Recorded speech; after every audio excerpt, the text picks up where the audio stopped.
vandag kyk ons verder na discipelskap en ons gaan kyk na die tweede I, die tweede I, the second I.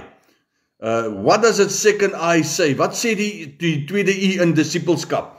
And remember, it's very important, dit is baie belangrik dat ons weet, that in our walk with Christ, since born again stage, beginning stage out of Egypt, in our born again walk with God, on our way to Canaan, op ons pad Kanaan toe, wat ons pad van voorsiening is, ons land van melk en honing is nie die hemel nie, gaan daar baie opstaan en valslaaf wees.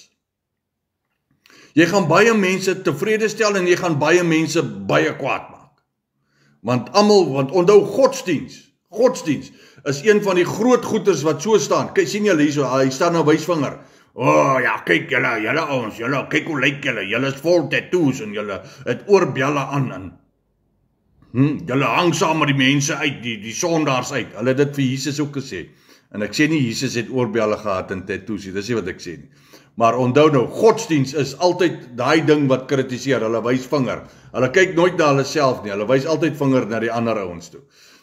Ok, ons het hom so. Vandag kyk ons na die tweede I en dit is the indwelling word.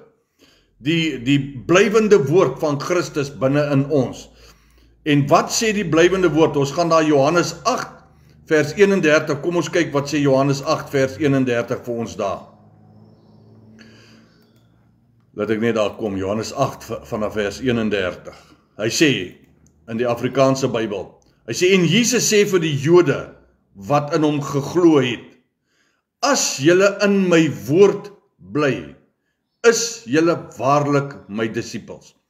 Onthou, dit is baie belangrik dat ons sê, ons is op ons route, we are on our journey from Egypt to Canaan, op ons route van Egipte na Kana.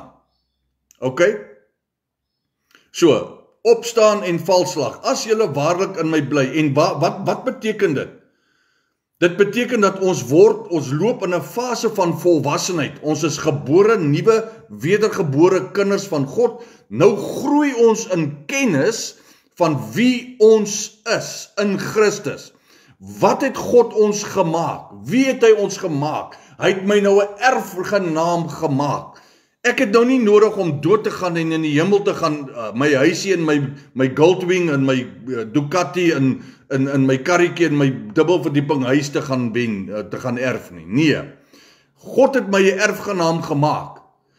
En ek moet in daai posisie stap, sodat ek kan weet wie ek is, sodat ek kan sien wie ek is, ervaar wie ek is, sodat ek my erf deel, wat die koninkryk van God is, wat die heerskappy van God is, wat die regeringskap van God in my en deur my is, in besit kan neem. Hoe doen ek dit? In my omgewing rondom my.